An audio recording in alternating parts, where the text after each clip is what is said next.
बड़े अजीम पैगंबर है और अल्लाह तबारक व ताला ने इस पैगंबर को नेनवा की सरजमीन पर जो है वो जलवगर फरमाया और मबूस फरमाया। कौम बड़ी शरीर थी और कौम जो है हज़रत यूनुस अलैहिस्सलाम को सताती थी। आप जब उनको दावत पेश करते थे, अल्लाह की तरफ बुलाते थे, तो वो आने में कीलो काल करते थे, हीलो हुज्जत करते थे। एक दिन हज़रत यूनुस अलैहिस्सलाम ने अल्लाह से कहा, मौला ये मेरी बात मानते नहीं है, ये मेरी बात नहीं मानते। और फिर अल्लाह ने हुक्म फरमाया कि इनसे कह दो कि ये अब अपने आप को अजाब के लिए तैयार कर ले।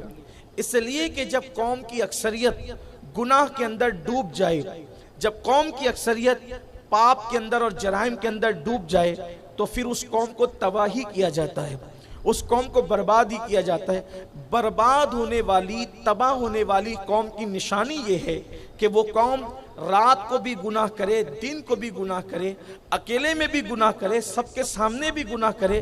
जब कौम गुनाह के अंदर डूब जाए तो फिर अल्लाह इसी कौम को सफ़े हस्ती से मिटा देता है। मिटने वाली कौम की पहचान यही है। और शायद आज हमारी भी कैफियत यही हो रही है कि आज हमारे दरमियान रातों में भी गुनाह हो रहे हैं, दिन में भी गुनाह हो रहे हैं, तन्हाई में भी गुनाह हो रहे हैं, और सबके सामने भी बेहयाई के साथ लोग गुनाह कर रहे हैं। कल तक मुसलमान अगर सिर्फ फिल्म देखने के लिए चला जाता था अपने मोहल्ले से, तो जब वो वापस लौटता था तो मुंह छुपाकर छुपते छुपाते आता था कि मुझे कोई देख न ले।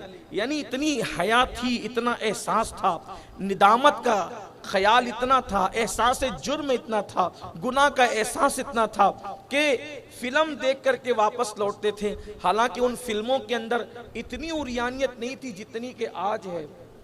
उस वक्त तो इसका तसव्वुर भी नहीं था, लेकिन फिर भी लोग झिझकते हुए दबे पांव आते थे और जेब से टिकट वगैरह फेंक कर फाड़ कर आते थे। कोई देख न ले, अब्बा ना देखे, दादा ना देखे, दोस्त ना देखे, हत्ता के सब तो अपनी जगह, मोहल्ले का कोई बड़ा चाचा दादा जिसको मोहब्बत से कहते हैं वो भी ना देख ले, ये ख्याल होता था। और अब हालत यह है कि लोग घरों के अंदर बैठकर रातों में जो है वो माज़अल्लाह उरिया फिल्में देखते हैं। यानी कि देखें कितना अंदाज बदला है लोगों का। और लोग कभी कभी ये भी सोचते हैं चलें यार तन्हाई में गुनाह कर लें, सबके सामने नेकियां करेंगे।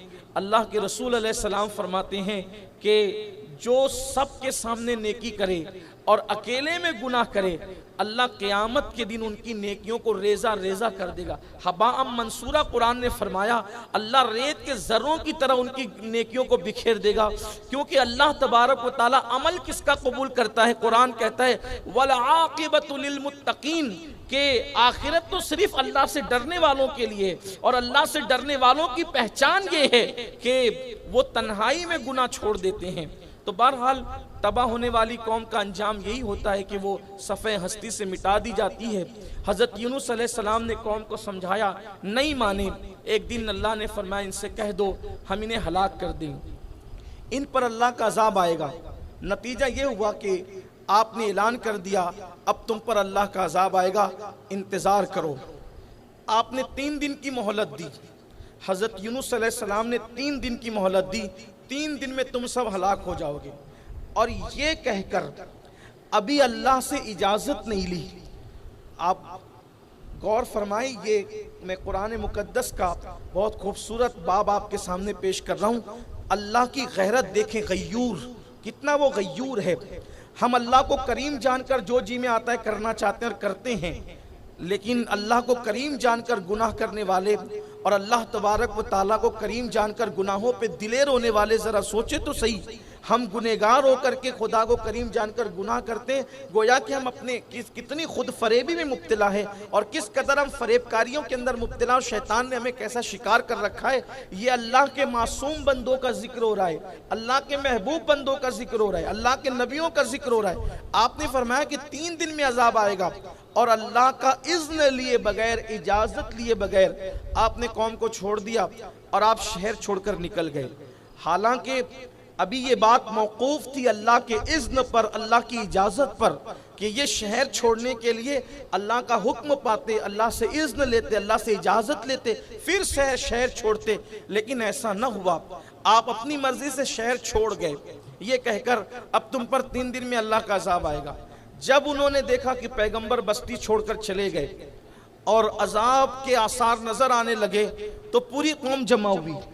इससे पहले कि तीसरा दिन आता पूरी कौम जमा हुई, वो रोए गिड़गिड़ाए, अल्लाह की बारगाह में तौबा किया, रुजू किया और उन्होंने कहा कि मौला अब हम हज़रत यूनुस अलैहिस्सलाम की बात मानने के लिए तैयार है। उन्होंने जो कहा हम उस पर ईमान लाते हैं, लेकिन मौला अजाब नाजिल न फरमा। और फिर वो अजाब टल गया। एक बात तो ये हुई कि वो अल्लाह की तरफ रुजू हुए। जिस अजाब की पेशिन गोई कर दी गई थी उसको सिर्फ अल्लाह की तरफ रुजू होने के बाद टाल दिया गया और उसको दूर कर दिया गया। लेकिन अब कौम ने सोचा कि यूनुस अलैहिस्सलाम कहाँ है, उनकी पैरवी करना है, उनकी इत्तेबा करना है। तो यूनुस अलैहिस्सलाम तो जा चुके थे बस्ती छोड़कर। अब ये बस्ती छोड़कर गए तो साथ में इनके बच्चे भी थे, 2 बच्चे थे। और फिर अल्लाह ने ये उनसे उनका इम्तिहान लिया कि एक बच्चे को दरिया पार कराने जा रहे थे तो बच्चा डूब गया, दूसरे को जानवर उठाकर ले गया। इसी तरीके से आपकी बीवी भी आपसे खो गई। ये सारे हालात हुए।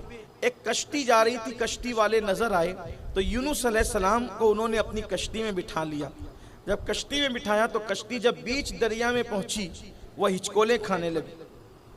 उसके अंदर जो है वो दरिया में गोया के तूफान सा आ गया और कश्ती हिचकोले खाने लगी। तो उस वक्त मल्लाह ने कहा कि इस कश्ती के अंदर ऐसा लगता है कि शायद कोई अपने आका का भागा हुआ गुलाम है, जो आका की इजाजत के बगैर भाग रहा है। क्योंकि मेरी कश्ती उसी वक्त तो डोलती है जब कोई गुलाम अपने आका की इजाजत के बगैर भागता है। वो फौरी तौर पर जो है वो दरिया में कूद जाए और कश्ती से बाहर निकल जाए, वरना मैं उसे निकाल दूंगा। अब वहाँ सब सोचते थे कि मैं तो गुलाम नहीं, मैं तो गुलाम नहीं। बहरहाल फिर ये तय हुआ कि एक काम करते हैं कि कुरान अंदाजी की जाए कि कौन है वो जिसकी वजह से कश्ती हिचकोले खा रही है। उन लोगों ने कुरान डाला। पहली मर्तबा भी हज़रत यूनुस अलैहिस्सलाम का नाम आया, दूसरी मर्तबा भी हज़रत यूनुस अलैहिस्सलाम का नाम आया, तीसरी मर्तबा भी हज़रत यूनुस अलैहिस्सलाम का नाम आया। अंदाज़ा करें वो लोग जिन्होंने अपनी ज़िंदगी में नमाजें ही छोड़ दी है, अल्लाह के घर में नहीं आते, जो हराम खाते हैं, जिन लोगों का हाल ये है कि गालियाँ उनकी ज़बानों पर है, जो जी में आता है करते हैं। अंदाज़ा करें अल्लाह का पैगंबर मासूम नबी जिसने पूरी ज़िंदगी अल्लाह की राह में लगा दी, सिर्फ एक बात हुई कि बस्ती छोड़ने के लिए अल्लाह से इजाज़त नहीं ली तो अल्लाह ताला ने किस इम्तिहान में उनको मुब्तला फरमाया। सिर्फ एक बात की इजाज़त नहीं ली अल्लाह से। आखिर हम तो सारे काम अल्लाह की मर्जी के खिलाफ करते हैं, फिर कहते हैं कि हम किस मुसीबत में, किस इम्तिहान में, किन मामलात में गिरफ्तार है। मासूमों के लिए जब ये गैरत है तो हम मुजरिमों के लिए अल्लाह की गैरत का आलम क्या होगा। ये जो कुछ मुसीबत